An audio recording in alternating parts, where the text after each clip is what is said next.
আচ্ছা খুড়ো, তোমার কি মনে হয় আর কতদিন এভাবে চলতে পারে? আর কদিনই বা চলবে? প্রতাপপুরের কথা এখনো মনে পড়ে যে। কিন্তু খুড়ো, এই সমস্যার কি কোনো সমাধান নেই? কে করবে এই সমস্যার সমাধান? যেই করতে যাবে তাকেই যে প্রাণটা দিতে হবে। আমার মনে হয় কি খুড়ো, আমাদের সবাইকে এক হয়ে এই রাক্ষসী বুড়ির কিছু করবার দরকার।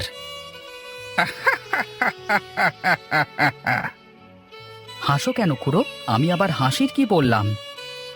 শোন রে নৃপেন, তোর মতো কত মানুষ ভাবলো যে রাক্ষসীটাকে মেরে ফেলবে, তাড়িয়ে দেবে, কিন্তু দেখ, শেষমেশ কেউ তাকে প্রতাপপুর থেকে তাড়াতে পারলো না।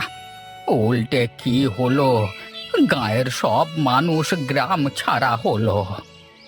কিন্তু দিন দিন রাক্ষসী বুড়ির যে উৎপাত বেরিয়ে চলেছে, রোজ রোজ কেউ না কেউ গিয়ে যদি তার ভক্ষণের দান না দিয়ে আসে, তাহলে রোজ একজন করে মানুষ মেরে খেয়ে ফেলে। এভাবে আর কতদিন চলতে দেওয়া যাবে? এখন তো তাও দুটো খেয়ে দে বেঁচে আছিস, আস্তে আস্তে তাও আর পারবি না। দেখবি যে এক সময় তুইও ওই রাক্ষসীর খাবার হয়ে গেছিস। না খুড়ো না, আমি থাকতে এমনটা হতে দেব না। যে করেই হোক আমি ওই রাক্ষসীকে প্রতাপপুর থেকে বিতাড়িত করেই ছাড়ব। আয় রে আয় দিয়ে নায়া ভরা দিয়ে, আয় রে আয় দিয়ে নায়া ভরা দিয়ে, ছিপ নিয়ে গেল কোলা ব্যাঙে, তাই না দেখে ভোদর নাচে। ওরে ভোদর ফিরে যা, কুকুর নাচন দেখে যা। এটা কি হলো? আমি বলেছি যে আমি যা বলবো তুমিও তাই বলবে। আমি তো তাই করলাম মা, তুমি যা বললে আমিও তো তাই বললাম। বলি, আমি কি পরেরটুকু বলেছি যে তুমি বলে দিলে? তোমার কাছে পড়তে বসলেই তুমি ভুল ধরো, তুমি ভালো না, পচা। তাহলে ভালো কি শুনি? আমার বাবা ভালো, বাবা আমাকে কত আদর করে, আমাকে একটুও বকে না। ওলে বাবালে, বাবা কিছুই বলে না। আমিও দেখবো নে শুধু বাবাতে কোলায় কিনা। আমি একটু রান্নাঘর থেকে আসি, তুমি পড়তে থাকো বসে।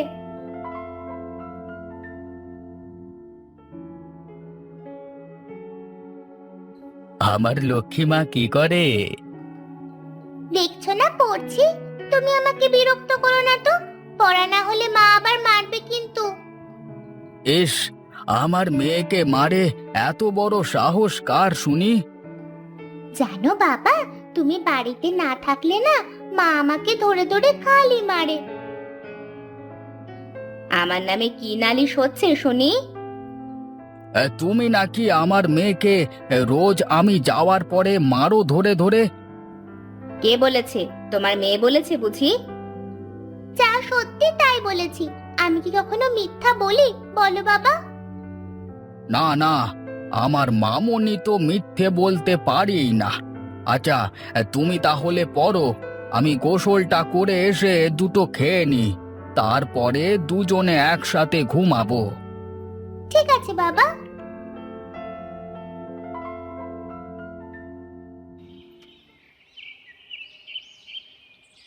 কি রে বলাই, কোথায় চললি শুনি? কোথায় আর যাবো দাদা, ভাগ্যের পরীক্ষা দিতে যাচ্ছি। মানে কিসের ভাগ্য পরীক্ষা? একটু বুঝিয়ে বল দেখি। আজকে রাতে আমার ওই প্রতাপপুরের ক্ষুধা মেটানোর পালা দাদা, না জানি কপালে কি আছে। এই প্রতাপপুরের একটা বিহিত করবার দরকার, তা না হলে আর এভাবে হচ্ছে না। তুই এক কাজ কর, কি করব দাদা, বলো দেখি। তুই একটু নৃপেনদার সাথে কথা বলে দেখতে পারিস, সে যদি তোকে কোনো সমাধান দিতে পারে। কি আর সমাধান দেবে, কিছু না কিছু তো আজকে বলি দিতেই হবে।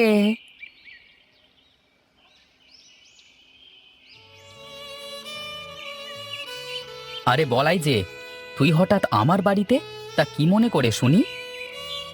দাদা, খুব বিপদে পড়ে তোমার কাছে এসেছি গো। তুমি আমাকে একটু উদ্ধার করো। আরে আমি তোকে বিপদ থেকে উদ্ধার করবার কেউ না রে, তবে আমি তোকে সঠিক বুদ্ধি দিতে পারি। সেটাই দাও দেখি, যদি তাতে কিছু হয়। তো বল দেখি, কোন বিপদে পড়ে এসেছিস আমার কাছে? দাদা, আজকে তো মাঘী পূর্ণিমা। আজ তো প্রতাপপুরের খিদে পেয়েছে, তাকে খেতে দিতে হবে। কিন্তু আজ তো আমার পালা। বেশ তো, তোর পালের সবচেয়ে ছোট শুকনো গরুটা নিয়ে দিয়ে আসকে যা। কিন্তু দাদা, গরু দিয়ে দিলে আমার সংসার কিভাবে চলবে শুনি? আরে তুই যে জীবনে বেঁচে আছিস সে কথা কি ভুলে গেলে চলবে? প্রতাপপুরের মানুষের সাথে কি হয়েছে সব কি ভুলে গেছিস? না দাদা, কিচ্ছু ভুলিনি। বোনটা আমার চটপট করতে করতে মরে গেল। সবাই জোর করে কেমন তাকে ধরে ওই রাক্ষসীর হাতে তুলে দিয়ে আসলো। কাঁদিস নে রে বলাই, কাঁদিস নে। এবারকার মতো একটু কষ্ট করে গরুটাকে বলি দিয়ে দে। পরের বার থেকে আর কাউকেই যাতে কিছু করতে না হয় সেই ব্যবস্থা আমি করছি। ঠিক আছে দাদা, এখন তাহলে আমি চলি, দেখি কি করা যায়। হ্যালো বন্ধুরা, এরকম মজার মজার ভিডিও দেখতে আমাদের চ্যানেলটি সাবস্ক্রাইব করুন।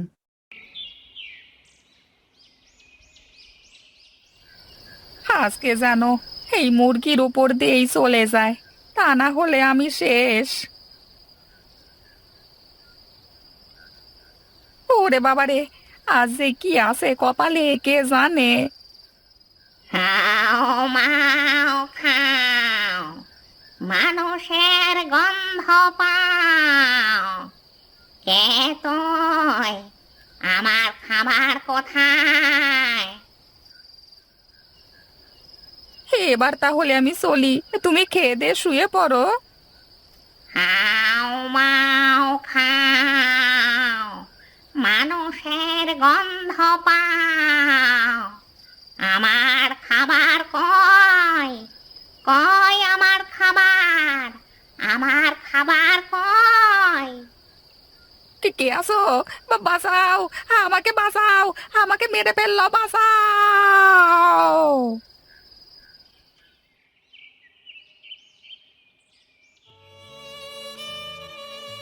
কিরে, হন হন করে কোথায় চললি এই সাত সকালে? কোথায় আর যাবো খুড়ো, বলাইয়ের বাড়ি থেকে আসলাম। কালে রাতে প্রতাপপুর থেকে নাকি আর বাড়িতে ফেরেনিও। ওই গ্রামে গিয়ে কি কেউ কখনো ফিরে এসেছে? তবে শুধু তারাই বেঁচে ফিরেছে যারা রাক্ষসের পেট ভর্তি করবার জন্য অন্য কোনো বড় পশু দিয়ে এসেছে। একটা গ্রাম খালি হয়ে গেল, এত মানুষের প্রাণ চলে গেল, তবুও কেউ এই রাক্ষসীর বিরুদ্ধে কোনো কিছু করলো না কেন খুড়ো? শোন তাহলে, রাক্ষসী বুড়ি যখন এক এক করে মানুষ খেতে শুরু করলো, তখন সবাই বলল, চাচা আপন প্রাণ বাঁচা, যে মরে মরুক, আমি তো বাঁচি। একজন আর একজনকে ধরে রাক্ষসী বুড়ির হাতে তুলে দিয়ে আসতো। সেই জন্যই তো প্রতাপপুর আজ মৃত গ্রাম।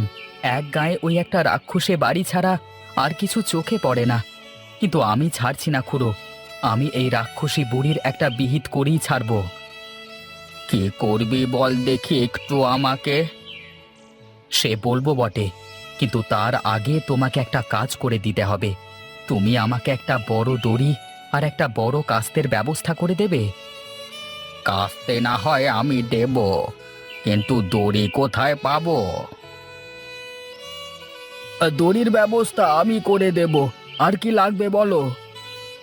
আর এক পাতিল চুন লাগবে, তবে চুনটা যেন টাটকা হয়, যাতে করে লাগার সাথে সাথে পুড়ে যায়। ঠিক আছে দাদা, তোমার চিন্তা করবার দরকার নেই। দড়ি আর চুলের ব্যবস্থা আমি করে দেব। তাহলে তো হয়েই গেল। এবার দেখি তুই কি করতে পারিস।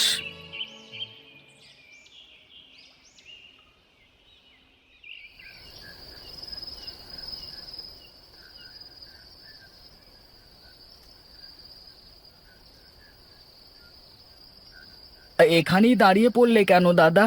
আর একটু সামনে যাবে না? না, তুই এখানেই দাঁড়া। দুজন গেলে রাক্ষসী বুড়ি ঠিক টের পেয়ে যেতে পারে। ওখানে শুধু আমি একাই যাব। এ কি করলে দাদা? তোমার তো সারা গায়ে কাদা হয়ে গেল। রাক্ষসী যাতে বুঝতে না পারে আমি মানুষ, তাই তো গায়ে কাদা মাখলাম। নে, তুই এখানেই দাঁড়া, আমি আমার কাজ করে আসি।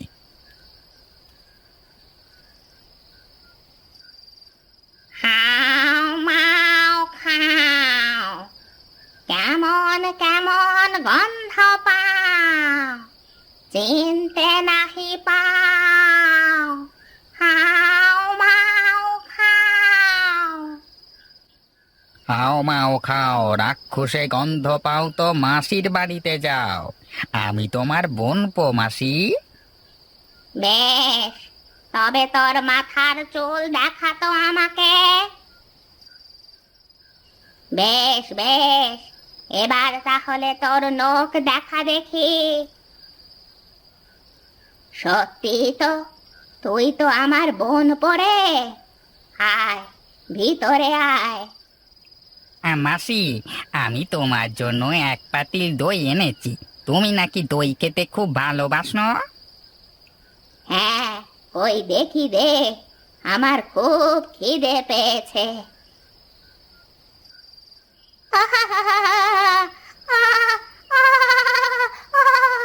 ওরে বাবা রে, ও মরে গেলাম রে। দাদা, এবার কি হবে? রাক্ষসী বুড়ি কি মরে যাবে? এত অল্পতে মরবে না। এখন এটাকে জ্বালিয়ে দিতে হবে। প্রতাপপুরকে মুক্ত করতে হবে। আমাদেরও মুক্ত হতে হবে।